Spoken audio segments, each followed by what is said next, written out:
send things back over to you. All right, Dom, thank you very much. The House Judiciary Antitrust Subcommittee releasing a scathing and weighty report on big tech. I'll show it to you in just a minute. Specifically targeting Facebook, Amazon, Alphabet, and Apple, saying they enjoy monopoly power, market dominance, and accuse some of bullying competitors.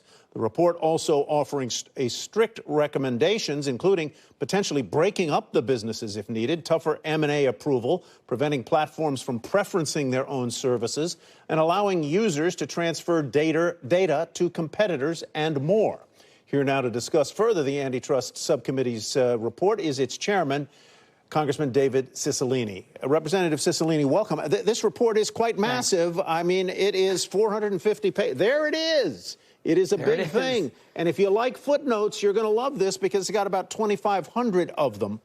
I found that one quote in here really leaped out at me. I just watched a documentary last evening called The Social Dilemma. I'm sure you're aware of it.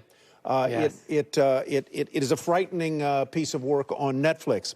But in your report is this quote: "These firms have too much power. Our economy and democracy are at stake." Explain to me why democracy is at stake as a result of these companies' power.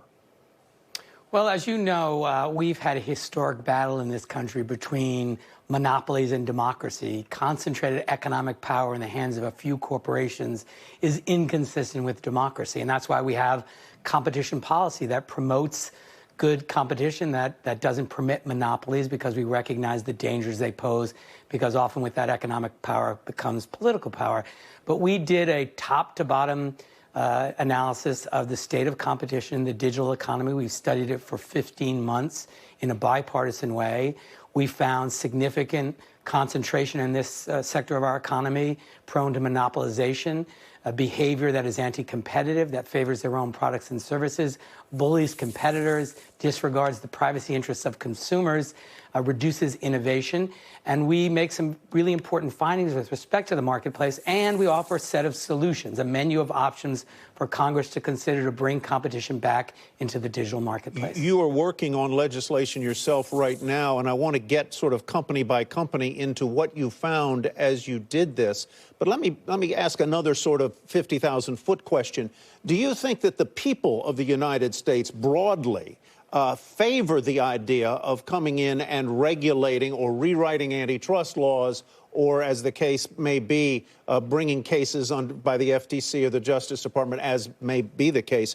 Do you think the people are broadly behind this, when I think a lot of them view these platforms as, in some cases, really convenient, really helpful, in the case of Google search, essentially free, and a part of their life that they really enjoy, and that they might say, just don't mess with it? Yeah, first of all, it's important to recognize these services are not free. People pay for them with the most valuable commodity they have, their data, their personal data, which is like gold, and they pay for them with their time, with their attention, their eyeballs. And so, first of all, antitrust laws apply to whether services are free or not, but I really push back hard. These are not free. People are paying for them with very valuable commodities. And the reality is, I think we've seen examples of data breaches. We've seen the dissemination of patently false information that undermined our election in 2016. So I think people are beginning to understand that there are dangers out there because of this market power and this concentration.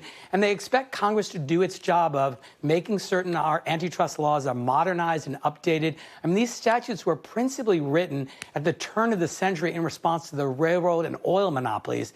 It's a very different economy, and the time has come to update our antitrust statutes, to modernize them, to make sure that we have competition. So, in fact, the next Amazon or next Facebook or next Google can be, created and compete successfully. When you think about the decline in innovation as a result of the market dominance of these large firms and the difficulty in capital formation because people don't want to invest in a company that one of these four platforms is going to gobble up in the early stages. So there are real impacts on the economy, on workers, on consumers of this kind of market concentration. That's why we have pro-competition policy, antitrust policy. We have to make sure it's working right. Yeah, I happen to agree with you that these platforms are not free because, in effect, they are selling me. Correct. And my eyeballs. And you're not getting any of the money back. And I'm not getting any of the money back. But my sense is that an awful lot of people do not see them as being charged for whatever Google is doing or whatever Facebook is doing. They view it as an accommodation or a free resource. I was going to ask you, we don't have enough time to go through each company and pinpoint what you think their violations or what the staff report says their violations may have been. But since I don't have time for that, I'll ask you a different question, which is what legislative steps need to happen here?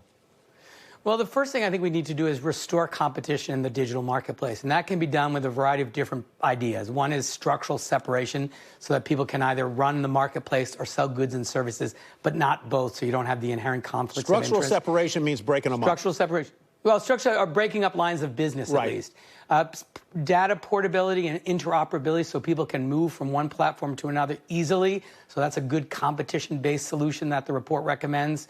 Making certain that our antitrust statutes are updated and modernized. Making sure we reverse some court decisions which have unnecessarily narrowed antitrust enforcement kind of out of whole cloth. They've made decisions that have made it more difficult for enforcers to promote competition and bring actions to challenge matters under antitrust law. So correcting some of the court decisions that have made it more difficult, making sure we devote resources to this work so that our antitrust agencies have the resources. These are complicated cases to bring. They need resources to do it.